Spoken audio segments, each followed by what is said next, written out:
vacuum pump. It all came together as a kit, but I think it was like $100 or $200 or something. But yeah, I don't expect you to have all of this stuff, but if you don't have it, going somewhere and having it fixed at a shop or something is going to cost you more than a couple $100. So this is definitely reasonable if you feel like you want to do it on your own. Now, I want to say that I am not liable for any damage you might cause to your vehicle, because there are risks involved with working on your vehicle yourself. But if you want to follow along and try it yourself, I do encourage that. And also, if you just want to watch for purely entertainment purposes, that's also fine. This video is mostly going to be voiceover. It's not going to be me talking. I'm wearing headphones right now because I want to make sure the audio sounds good, and there's a bunch of cars and airplanes and stuff going by, which is like the main reason why I'm not going to record myself talking while I'm working on my car. We're going to go ahead and get into the video real quick. One thing I do want to mention, I have merch, and it's new merch. If you guys didn't know, I started a little spread shop, and I have like Just Vibes, Llama Vibes stickers. I have magnets. I've got hats. I don't know if you can see that or not, with the little logo on the hat. I also bought myself I bought a men's hoodie, and it has the logo right there. I actually think it looks really good, and it's very high quality. I just quickly wanted to let you guys know that I do have merch available if you want to support the channel, if you want a cool Llama Vibes, Just Vibes shirt, or hat, or sticker, or there's like coffee mugs. There's a whole bunch of different stuff. All you gotta do, if you're interested in purchasing something, is head on over to my Spreadshirt website. The link is in the description of this video, and the link is also at the top of my channel page. So if you're interested in that, feel free to do that. It's really high quality stuff, and I really love the logo that I made. Yeah, that's about it. I'm gonna get into this video.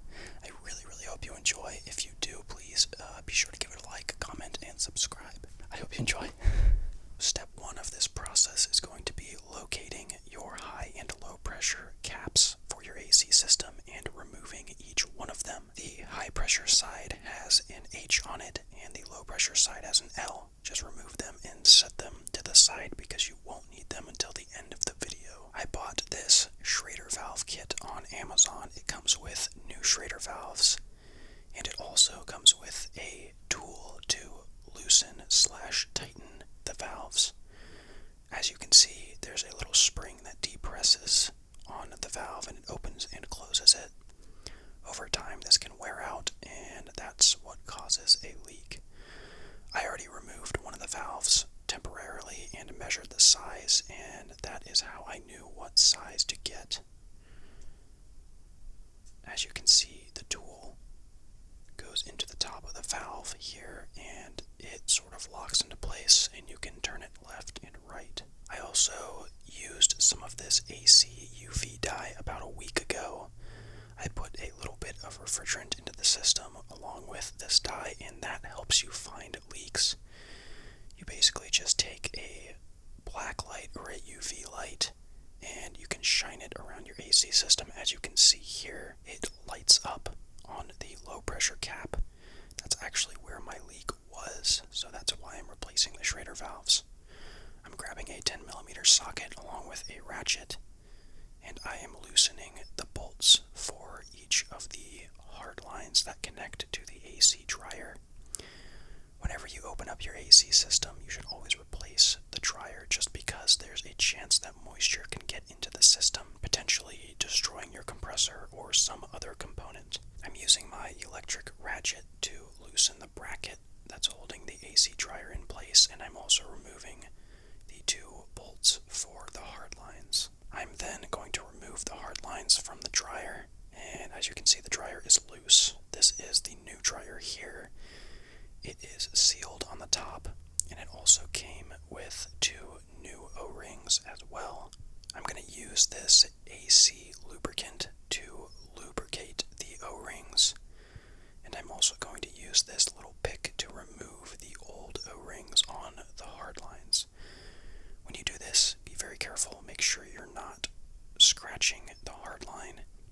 because you might cause a leak that you can't fix. Just remove those O-rings and then check to make sure that they are the same size as the new O-rings, and in this case they are, so we're good. So grab a little bit of your AC lubricant and pour it into the cap, and then grab your new O-rings and lubricate them a little bit. Then just slide them onto the hard lines.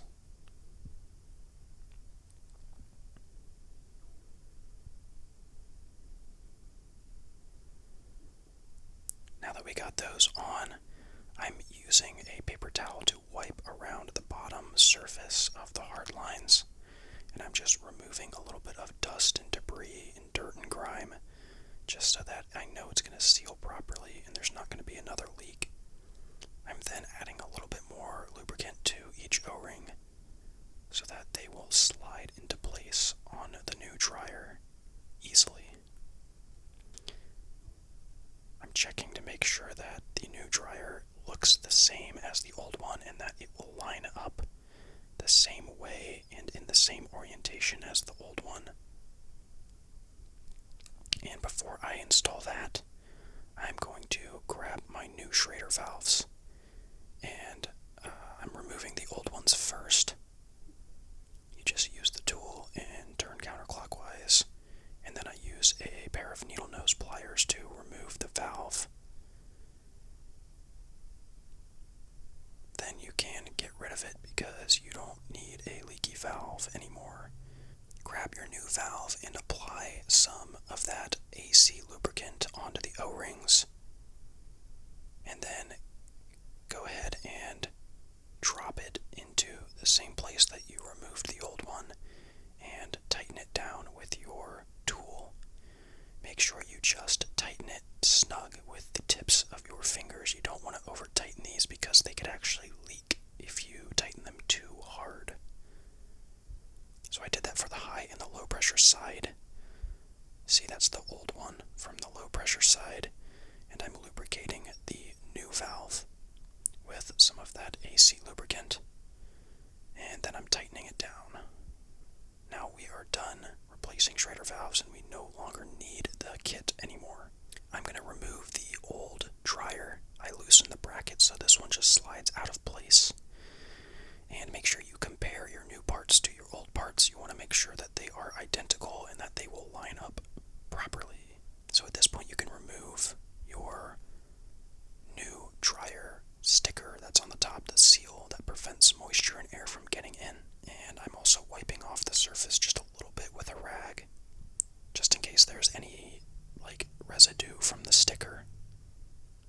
And then I just push it down into place in the same orientation as the old one, or at least as close as I can get it. And I'm pushing down the new lines with the new O-rings. I'm holding the line in place with one hand, and then I'm grabbing the bolt and tightening it down with my fingers so that it stays in place. And then I'm doing the same with the other line. Now I'm loosely tightening these bolts for each hard line, and then I'm going to tighten down the bracket that holds the AC dryer in place so that I can tighten down the two bolts on the top the rest of the way. You just want to make sure that bracket is snug. So I work on cars a lot and I understand how tight things should be. I'm using a little technique where you just basically put the palm of your hand over top of the socket instead of on the very bottom. If you use the bottom of the handle, then you'll have way too much leverage and you'll end up over tightening or stripping the bolts. So just tighten it down with the palm of your hand on the top of the ratchet, and that should be tight enough. Now grab your AC vacuum pump and plug it in. Grab your gauge set with your hoses and make sure each hose is tightened down all the way so that they're not leaking. Close both of the knobs, the blue and the red one, that are right below the gauges. Make sure they're nice and tight. And go ahead and attach the heads of the red and the blue hose. And then we're going to attach these to the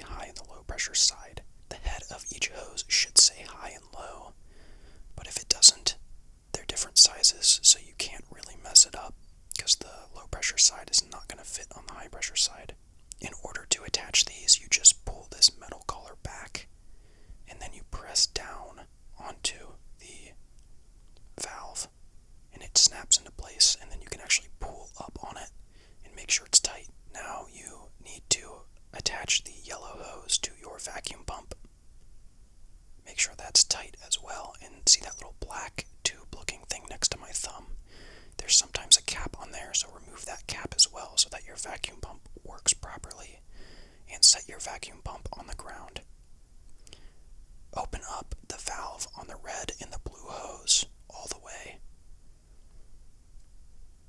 Make sure each one is fully open, like so. And make sure that the knobs below the gauges are closed. You do not want those to be open right now. So turn on your vacuum pump, and then you can open up your blue and your red knob for each gauge. Open them up all the way, and you'll see each needle goes below 0. Mine's at -1 on each one, which indicates that there is vacuum. So we're going to let this sit for 1 hour with the vacuum pump on, and it's going to remove moisture from the system. Make sure each hose is tight. You don't want to leak anywhere.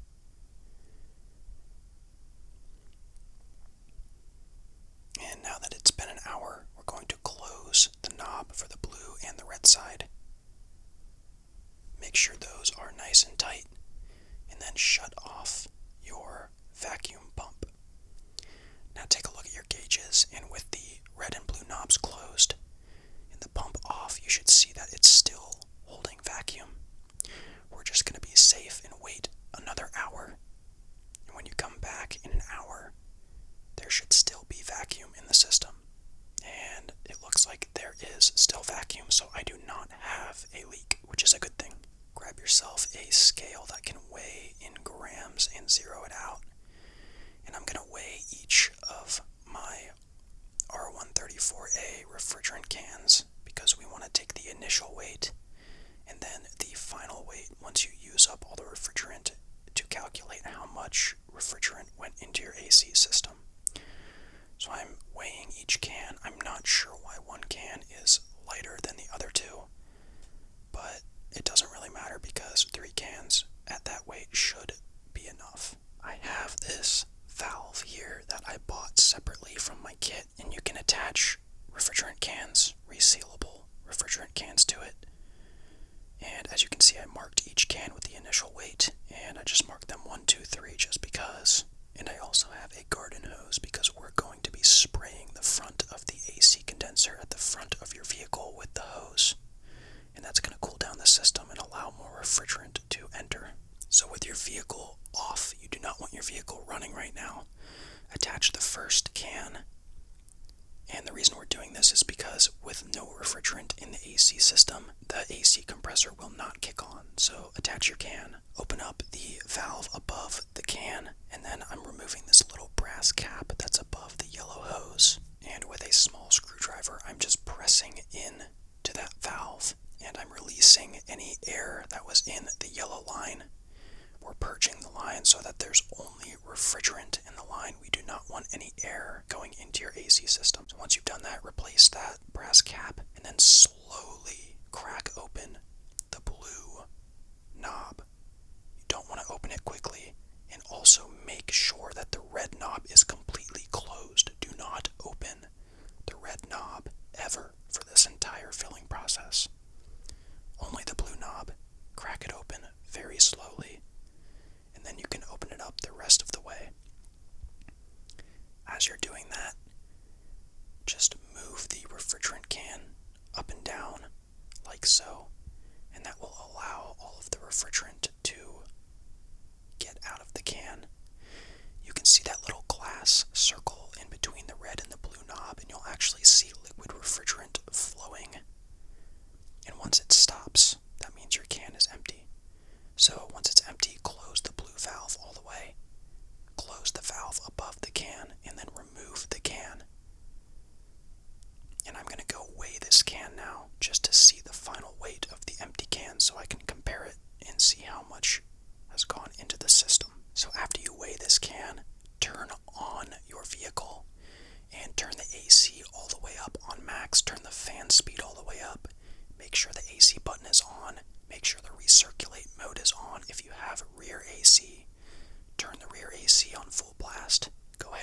your second can, open up the valve above the can, and then slowly crack open that blue valve again while you're shaking that can, not really shaking, but moving that can up and down to allow all of the refrigerant to get into the system. At this point, you want to get your garden hose and you want to spray the front AC condenser on the front of your vehicle and then continue to shake the can. I'm supposed to add 960 grams of refrigerant into my system. So I measured each can and I think I'm going to end up adding all 3 cans. So close off that blue valve once your can is empty. Close the valve above the can, remove the can, and then go weigh it. And then you can attach your third and final can. Again, it depends on your vehicle. Yours might not take 3 cans. Open up that valve, and then crack open the blue valve slightly and slowly.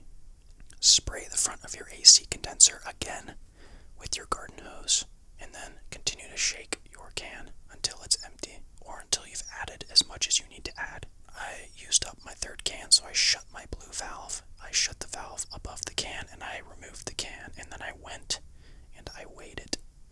And then I used this first can again because there was a little bit of refrigerant left. So I opened that blue valve back up just to use up the rest of the refrigerant in this can. And then I was good to go. Shut the blue valve all the way when you're done. And shut the valve on the red and the blue hose. When you remove them, there might be some pressure, so wear safety glasses or just be prepared. As you can see, the red valve pops off, like so. And then you can replace the plastic caps, the high and the low pressure caps, on each Schrader valve. And you're good to go. That's it. You filled your system. Now, I just wanted to show you guys the initial weight and the final weight of each of my cans. I just take the first initial weight and subtract it from the final weight. And then I got 958 grams added. Now, I was actually aiming for 960 grams, like I said, so I was 2 grams off. I couldn't have possibly gotten closer. That was absolutely perfect, and I was right on the money. So we went ahead and we replaced the Schrader valves, we replaced the O-rings on the hard lines, we replaced the AC dryer, we vacuumed out the AC system, we recharged it, and we're good to go. Thank you so much for watching. If you